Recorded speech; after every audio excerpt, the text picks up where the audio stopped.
Bonjour chers élèves, j'espère que vous avez passé de très bonnes vacances et bonnes fêtes de l'Aïd. Alors aujourd'hui, on va faire une petite révision sur une leçon de la grammaire que nous avons déjà faite concernant les pronoms indéfinis. Bon, j'avoue que c'est une leçon qui présente un petit peu de difficulté, mais par la pratique, vous allez pouvoir maîtriser cette notion. Donc, je vous ai donné deux petits exercices, ce sont les meilleurs que j'ai trouvés. Donc, à travers ces exercices, vous allez pouvoir comprendre cette notion. Donc, on va commencer par le premier. Donc, je lis la consigne. Choisis les pronoms qui conviennent.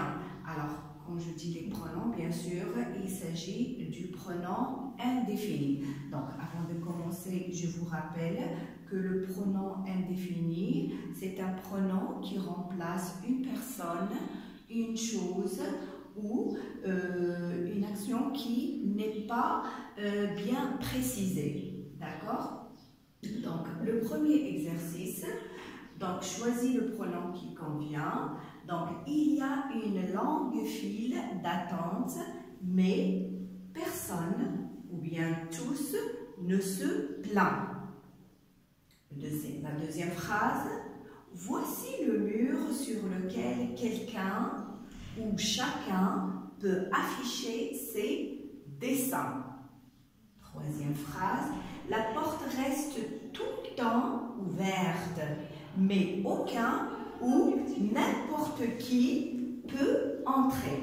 La dernière phrase, nous avons plusieurs suspects, mais aucun ou certains n'a avoué. Donc, la consigne vous demande de choisir entre les deux pronoms.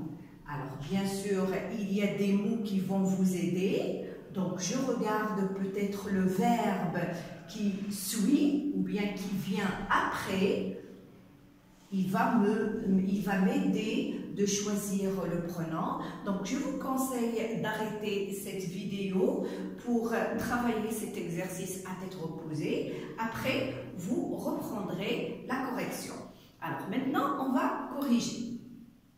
Donc, je relis la première phrase. Il y a une longue file d'attente, mais personne ou tous ne se plaint. Alors, je regarde le verbe qui suit. Il s'agit du verbe se plaindre. Il est au singulier, donc bien sûr, je vais choisir personne. Pourquoi? Parce que personne suit un verbe qui est au singulier, alors que tous suit un verbe qui est au pluriel. Donc, je vais choisir personne. D'accord? Alors, la deuxième phrase, voici le mur sur lequel quelqu'un ou chacun peut afficher. Donc, alors ici, voici le mur sur lequel chacun peut afficher ses devoirs. On parle de tout le monde. Chacun va afficher ses devoirs sur une partie du mur. Donc, quelqu'un ici ne convient pas. Même si le verbe, les deux peuvent suivre un verbe qui est au singulier, mais ce qui convient le plus, c'est chacun. On parle de tout le monde, ce n'est pas une seule personne. D'accord? L'autre phrase. La porte reste tout le temps ouverte, mais quelqu'un ou n'importe qui peut entrer.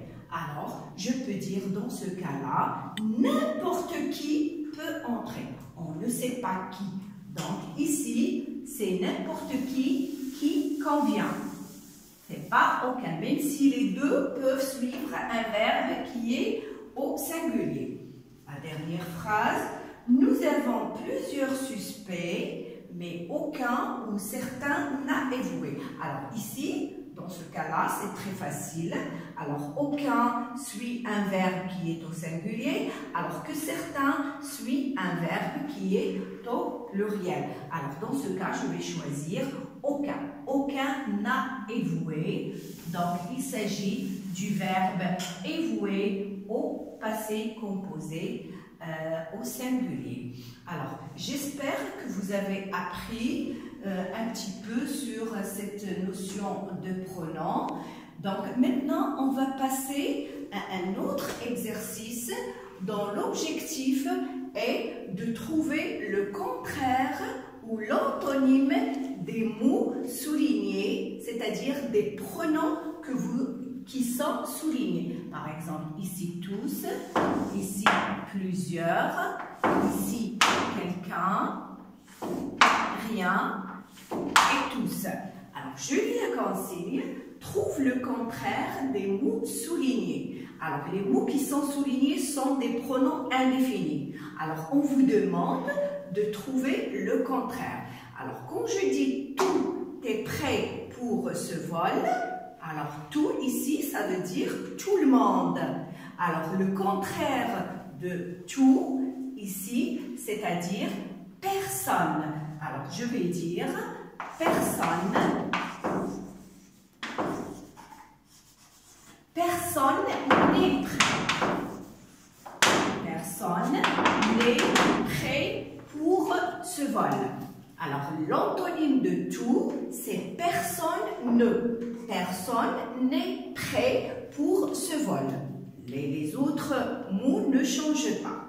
La deuxième phrase, plusieurs ont visité ce site. Alors, je m'excuse, je vous conseille d'arrêter cette vidéo et de travailler cet exercice à tête reposée, tout seul. Alors, après, vous regardez la correction. D'accord? Alors, plusieurs ont visité ce site. Alors, l'antonyme de plusieurs, c'est aucun, n'a, aucun, plutôt ici, plusieurs personnes n'a visité, non. Ici, plusieurs ont visité, aucun n'a visité ce site. Alors ici, je peux modifier le verbe. Ici, le verbe est au pluriel, donc je peux le mettre au singulier. Donc ici, plusieurs ont visité, personne n'a visité. Ici, la même chose. Personne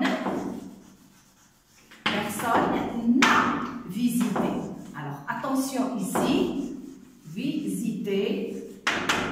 Personne n'a visité ce site. Attention, ici, vous avez le droit de changer le sujet du pluriel, ou plutôt le verbe du pluriel, au singulier. Alors, personne n'a visité. Ici, plusieurs ont visité. Ici, personne n'a visité. Donc, vous allez voir que l'antonyme de tous est plusieurs.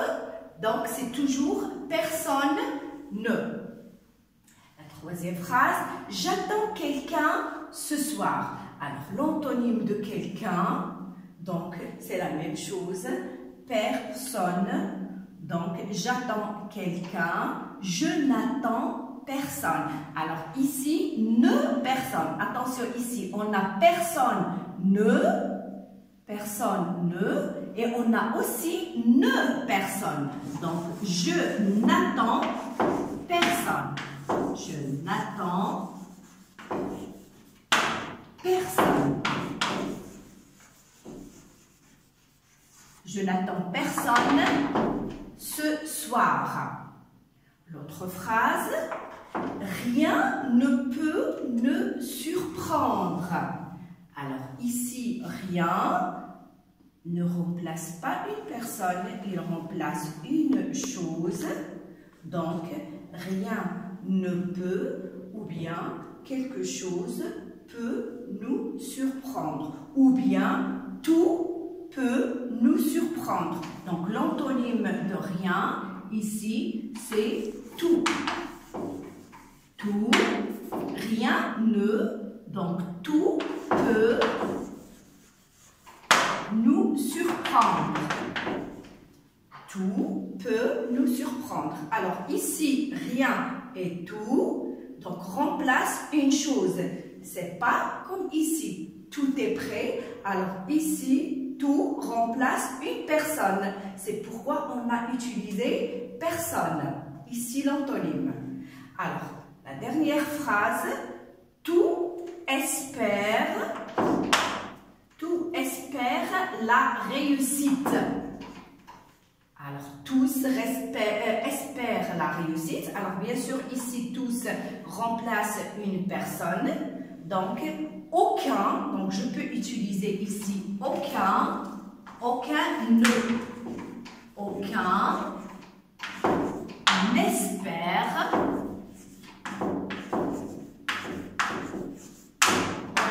n'espère la réussite.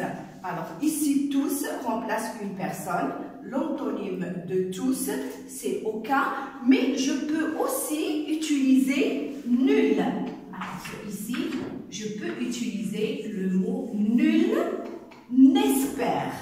Nul n'espère. Alors l'antonyme de tous c'est aucun ou bien nul, ils ont le même sens. Alors, je crois qu'à travers cet exercice, vous pouvez manipuler ce genre de pronoms. J'avoue que c'est une leçon qui est un peu difficile, mais par la pratique, vous allez voir que sera très facile. Alors, de là, je vous dis au revoir et à la prochaine séance, Inch'Allah.